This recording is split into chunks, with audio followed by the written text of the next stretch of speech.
অতি চালাকের গলায় দড়ি, চাইলে ভাবে বলতে পারেন, আবার চাইলে একটু ঘুরেও বলতে পারেন। অন্যের জন্য গর্ত খুললে কখনো কখনো সেই গর্তে নিজেকেও পড়তে হয়।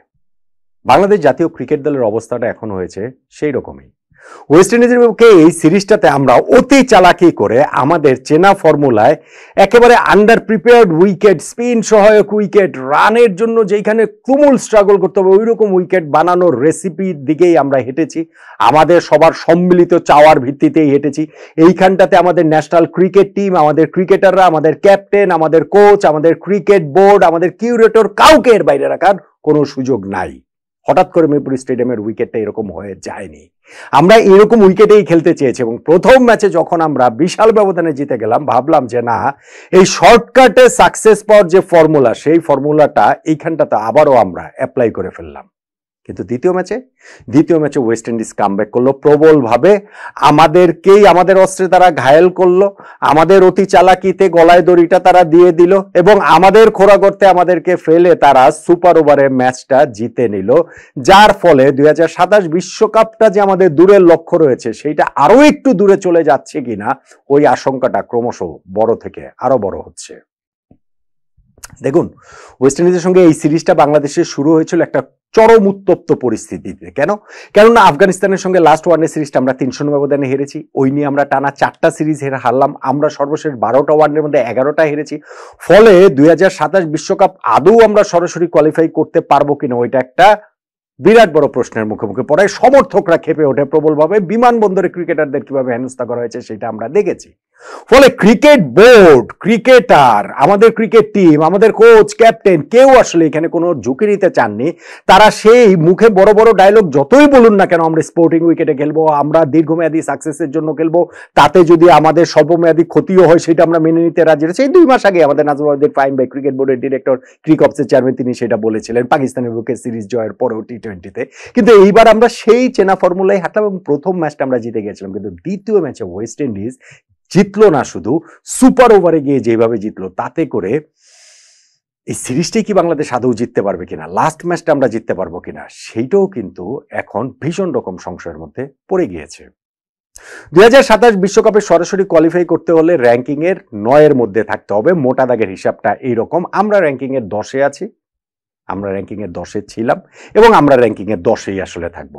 এই সিরিজে ওয়েস্ট ইন্ডিজের পক্ষে 3টা ম্যাচ জিতলেই কেবলমাত্র বাংলাদেশ 10 থেকে 9 উঠতো, ওয়েস্ট ইন্ডিজ 9 থেকে 10-এ চলে যেত। কিন্তু যেহেতু আমরা প্রথম ম্যাচ জেতার পরে দ্বিতীয় ম্যাচ হেরে গেছি, এখন আমাদের আর 9-এ ওঠার সুযোগ নেই, কিন্তু ওয়েস্ট ইন্ডিজের সঙ্গে ব্যবধান কমানোর সুযোগ রয়েছে।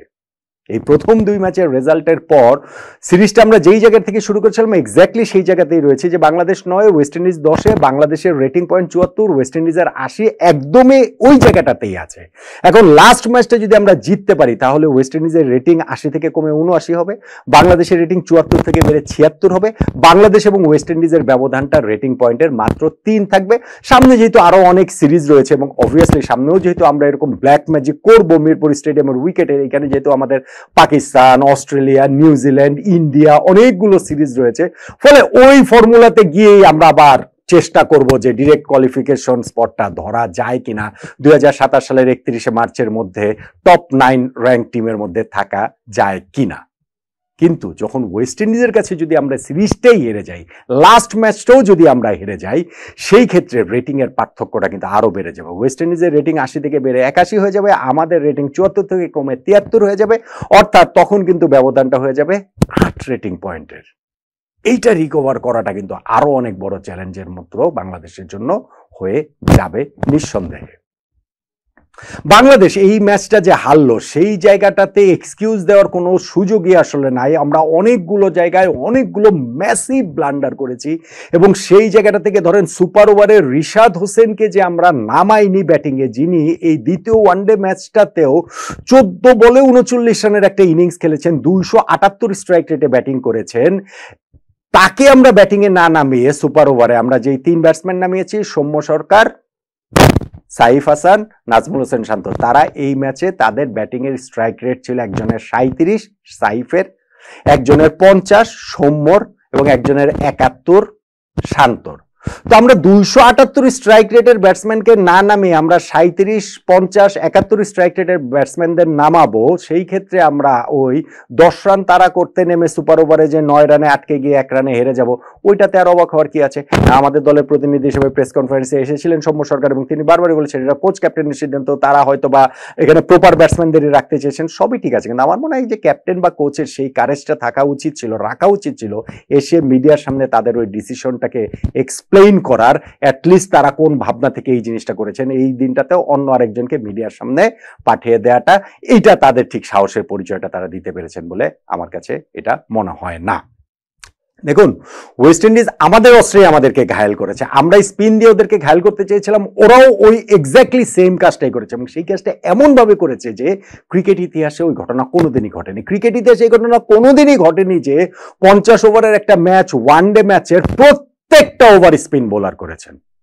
এই 50 ওভারই ওয়েস্ট ইন্ডিজ তাদের স্পিনার দিয়ে বাংলাদেশের বিপক্ষে বোলিং করেছে, বাংলাদেশ এখানে 213 রান করেছে। ওয়েস্ট ইন্ডিজের ক্রিকেট তো আসলে ফাস্ট বোলারদের সাথেই অনেক বেশি সংযুক্ত, সেইটা গত শতাব্দীর সেই 50s 60s থেকে যদি আপনি শুরু করেন, সেই ওয়েসল, চার্লি গ্রিফিথ থেকে শুরু করে 70s থেকে তারা যে ওয়ার্ল্ড ক্রিকেট ডোমিনেট করা শুরু করলো, তাদের সেই পেস ব্যাটারে ফাস্ট বোলারদের 4 জন ফাস্ট বোলার নিয়ে খেলার যে জায়গাটা তৈরি তারা করলো, শুরু তারা করলো, Andy Roberts, Joel Garner, Michael holding, Colin Croft, তারপরে এইখানটাতে ম্যালকম মার্শাল যোগ হলেন, তার পরবর্তী সময় 80s গিয়ে সেখানটাতে Curtly Ambrose, Courtney Walsh, Patrick Patterson, Ian Bishop, Kenny Benjamin, Winston Benjamin, কত কত ফাস্ট বোলার ওয়েস্ট ইন্ডিজের এই জায়গাটাতে এসেছে। সেই ওয়েস্ট ইন্ডিজ বাংলাদেশের বিপক্ষে এইখানটাতে তারা 50 ওভারে স্পিনার দিয়ে করিয়েছে এবং তারই এক স্পিনার আকিল হোসেন এই ম্যাচে জয়ের নায়ক। যেই আকিল হোসেন ইনফ্যাক্ট আগের দিন তিনি ওয়েস্ট ইন্ডিজে ছিলেন, এই দুইটা ইনজুরির কারণে ইনজুরি রিপ্লেসমেন্ট হিসেবে তাকে ডাকা হয়েছে এবং ম্যাচের আগের দিন রাত্রেবেলা ভোর 4টার সময় তিনি গিয়ে তার হোটেলে উঠেছেন, তার জাস্ট 6-7 ঘন্টা পরে টিমের সঙ্গে এসে তিনি স্টেডিয়ামে চলে এসেছেন এবং ওইখানটাতে ম্যাচের পরে গিয়ে ওই 50 ওভার্সের পর গিয়ে সুপার ওভারে যখন তার ওই 10 রান ডিফেন্ড করতে হবে, প্রথম কোনো বৈধ ডেলিভারি করার আগেই তিনি 4 রান দিয়ে দিয়েছেন, একটা হোয়াইট বল করলেন, পরেরটা নো বল করলেন, সেইখান থেকে 2 রান হলো, মানে আমাদের ইকুয়েশন যেটা ছিল 6 বলে 11 রান, সেই ইকুয়েশন হয়ে গেল 6 বলে 7 রান, আমরা সেইটাও করতে পারিনি, আমরা 6 বলে মাত্র 5 রান করেছি। সো আকিল হোসেনের ওই জায়গাটা ট্রিমেন্ডাস কামব্যাক হয়েছে এবং তিনি ম্যাচে ওই প্রেস কনফারেন্সে বলছিলেন যে এটা আমার জব, আমি আসলে টিমে ছিলাম না কেন এটা নিয়ে সিলেক্টরদের কাজ, আমাকে যখন ডাকা হবে আমি আমার দায়িত্বটা পালন করবো এবং এই যে 4টার সময় হোটেল রুমে গিয়েছি, তারপর আজকে ম্যাচ খেলেছি, অলমোস্ট তো গুবলেট করে দিচ্ছিলামই, কিন্তু শেষ পর্যন্ত আমি দলকে হচ্ছে গিয়ে জয়ের জায়গাটাতে নিয়ে গিয়েছি, এই কাজটাই আসলে আমি করতে পারছি। বাংলাদেশের ক্রিকেটাররা সেই কাজটা আসলে করতে পারেননি। আমরা অনেকগুলো জায়গাতে এইখানটাতে ফেল করেছি। আমাদের মনে হয়েছিল যে রিশাদ হোসেনের ওই যে ব্যাটিং এর যে ইনিংসটা তিনি 14 বলে 39 রানে খেলেছিলেন, সেইটাই আমাদের জয়ের জন্য যথেষ্ট মনে হয়েছিল, সেটা যথেষ্ট আমরা প্রমাণ করতে পারিনি। আমাদের মনে হয়েছিল যে এই উইকেটে ঠিক আছে, আমাদের হয়তো আমরা ওই ওয়েস্ট ইন্ডিজের মতো 50 ওভারই স্পিনার দিয়ে করাবো না, কিন্তু আমাদের এখানে যে পেস বোলার রয়েছেন মুস্তাফিজ, তিনি এইরকম উইকেটে বিশ্ব সেরাদের একজন নিঃসন্দেহে। ইনফ্যাক্ট সুপার ওভারটা যে তাকে দেওয়া হয়েছে আমি মনে করি ওই ডিসিশন রাইট। সৌম্য সরকার যে প্রেস কনফারেন্সে বলেছেন যে না এরকম উইকেটে মুস্তাফিজই হচ্ছে গিয়ে বিশ্বের অন্যতম সেটা, আমি তার কথার সঙ্গে একমত এবং সেই মুস্তাফিজকে আমরা 10 ওভার বোলিং করাতে পারিনি, কারণ আমাদের ক্যাপ্টেন মেহেদী হাসান মিরাজ হিসাবের গন্ডগোল করে ফেলেছিলেন, গোলমাল করে ফেলেছিলেন। মুস্তাফিজের 2 ওভার অব্যবহৃত থেকে গেছে এবং লাস্টে গিয়ে আমাদের সাইফ হাসানকে দিয়ে 50 নাম্বার ওভার করাতে হয়েছে, যেখানে মাত্র 5 রান তিনি ডিফেন্ড করছিলেন এবং সেটা করে তো প্রায় জিতেই যাচ্ছিলেন। হ্যাঁ, সেইটা কোনো আমাদের ক্যাপ্টেনের ট্যাকটিক্যাল জিনিয়াস না, ওইটা ট্যাকটিক্যাল ব্লান্ডার থেকে ওই জিনিসটা হয়ে যাচ্ছিল, কিন্তু ভাই এটা কি পার পাওয়া যায়? আমরা ওইটাতে পার পাইনি। আমাদের পার পাওয়ার আরো সুযোগ এসেছিল, ওইখানটাতে লাস্ট বলটাতে যদি সোহান ক্যাচটা ধরতে পারতেন আমরা ম্যাচটা জিতে যেতাম। আমাদের সুপার ওভারে যদি মিরাজ ক্যাচটা ধরতে পারতেন ওয়েস্ট ইন্ডিজ 3 রানে অল আউট হয়ে যেত, মানে 2 উইকেট গেলেই তো অল আউট, সেই হিসেবে অল আউট হয়ে যেত, সেটাও আমরা পারিনি। এমনকি আমরা ওই যে বললাম আকিল হোসেনের কোনো বৈধ ডেলিভারি করার আগে যে 4টা রান আমরা পেয়ে গিয়েছি 6 বলে 11 রানের ইকুয়েশন থেকে, যেটা 6 বলে 7 রানের ইকুয়েশনে নেমে এসেছে, আমরা সেইটাও মেটাতে পারিনি, কেননা আমরা রিশাদ হোসেন এইখানটাতে ব্যাটিং এই নামাইনি। আমরা 278 স্ট্রাইক রেটে যে ব্যাটিং করেছেন তাকে ব্যাটিং এ না নামিয়ে 37 স্ট্রাইক রেটের সাইফ হাসান, 50 স্ট্রাইক রেটের সৌম্য সরকার, 71 স্ট্রাইক রেটের নাজমুল হোসেন শান্তকে আমরা ব্যাটিং এ নামিয়েছি। আকিল পর্যন্ত তিনি বলছেন যে আমরা সবাই মিলে আমরা সারপ্রাইজ ছিলাম যে কি বলে রিশাদকে যখন ব্যাটিং এ আমরা দেখলাম না যে বাংলাদেশ রিশাদকে ব্যাটিং এ নামায়নি, তো ওয়েস্ট ইন্ডিজও জানতো রিশাদকে বাংলাদেশ নামাবে, কিন্তু বাংলাদেশ আসলে সেটা করেনি। বাংলাদেশ এই জায়গাটাতে তাদের ভাবনার জায়গাটা কি, কোচ ক্যাপ্টেন কি ডিসিশন নিয়েছেন, আমার তো মনে হয় যে এই টিমটা এখন পুরোপুরি হচ্ছে গিয়ে মোহাম্মদ সালাউদ্দিন ভাই চালান। এটা যদি গতকালকে আপনারা ম্যাচ দেখে থাকেন, সুপার ওভার আর আগের যে বডি ল্যাঙ্গুয়েজ পুরো টিমের, সেইটা দেখলে আপনারা ভালোভাবে বুঝতে পারবেন যে এই টিমটা কি ফিল সিমন্সের টিম, এই টিমটা কি মেহেদী হাসান মিরাজের টিম, নাকি এই টিমটা মোহাম্মদ সালাউদ্দিনের টিম।